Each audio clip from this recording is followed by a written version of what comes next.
Hi everyone, it's Miss Mila here. Thanks for stopping by onto my Facebook page and welcome to this new tutorial. So it's going to be a tutorial on Google. It's a Google app, so we're going to see it together. And you might see that I love Google apps, you might notice that. So I find them very interesting and students love using them and being creative with them. This app is Earth app. Okay, so we'll see. As Earth app is opening, I'm just going to run you through what I usually do with them. Well, together we create the basis for a lesson. So it might be where they live, where they've traveled to, what they've done in their lives. And this last one, which we did together, is a trip that they've taken. Okay, so I'm going to show you my little project, which I did quickly just to show them before they started. To start a new project is pretty easy. At the top there's new project, and then it'll take you step by step through what to do.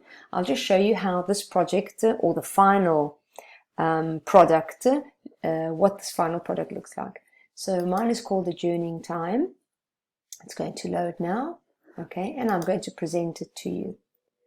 Okay, so I started off with where I came from. So I've got the label, the photograph, Nigel. The map automatically adds it to the project.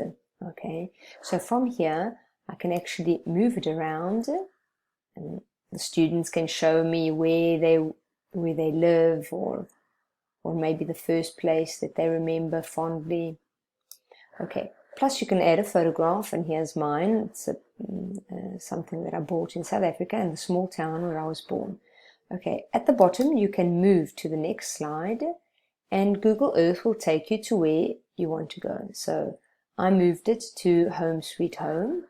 So each movement, okay, can be labeled. So the student can add a short little label, can comment. So you can also check writing here. So it deals with creativity and also writing skills. You can write as much as you want, really. So as I move along, so here obviously I can pan and show them where I was born, the house where I was born. Okay, I move it along. Okay, here say panoramic views, so I can add photos without labels, maybe just captions, like here. I can also pan out and add another town, another city, another continent. In fact, my next step was off to Switzerland. So my home for a year with the Boardmas. So here, if I wanted to, I could also go and click, okay, onto Aarau and onto the different labels that will automatically come up if I choose to go to a city. So perhaps a student has visited New York and then can explain to the class a couple of other landmarks. Okay. All right, so here we're starting all over again. Okay. All right, so the next slide that I'm going to show is coming out of Switzerland. And it's just a photograph. Like I said, you can add the cities, or you can add photographs with short captions and maybe a thought, a reflection or something. Okay, then I pan out and I chose San Diego as the next city because this was one of my first school trips that I took. So I land in San Diego. Of course, if I wanted to, I would show them, and maybe this is excellent for a presentation. The student, in their own words, can explain the place, okay, without even adding the brief description. Okay, so here I can put a photograph. Here I have a photograph of the school trip with a colleague. And then I go pan out again. The next step of my trip would be to where I am now. So here I've arrived. So the road stops here. I've got the caption. As you can see, I've just added it as Trevizo but there are different landmarks. Okay, so the student doesn't have to go into the city or the place, but perhaps step by step take you and his fellow classmates towards this journey. So here we go, the last part.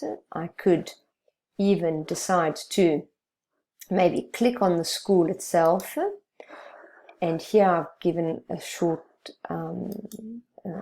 description, or a school in the heart of Trevizo, and I've put a link. Okay, so if I wanted to, I could open the link in a new tab and it would take me to the school homepage. Okay, so I can add links if I wanted to outside of Google Earth. Last one, obviously, I chose to show a street view and it will take me right up to the school. Okay, so maybe the student has chosen a significant photo or place and they can describe it to you at the end of the presentation. Okay, so that's the presentation. Anybody can create a presentation. You just have to click on projects and add new project if you want it, and you can share it too. Okay, once you've created your project, you can share it with others. Okay, and the students can share it with you, so you can watch them on before you actually give them feedback. So all in all, it's an excellent, can you see it? We'll save it on Drive. It's an excellent way to develop creativity in the student and also give you a little bit of an insight perhaps on their personal likes and dislikes. When a student is being creative, he puts a lot of himself in it, and that's what we should all work towards. So I hope you enjoyed this tutorial and see you soon. Bye.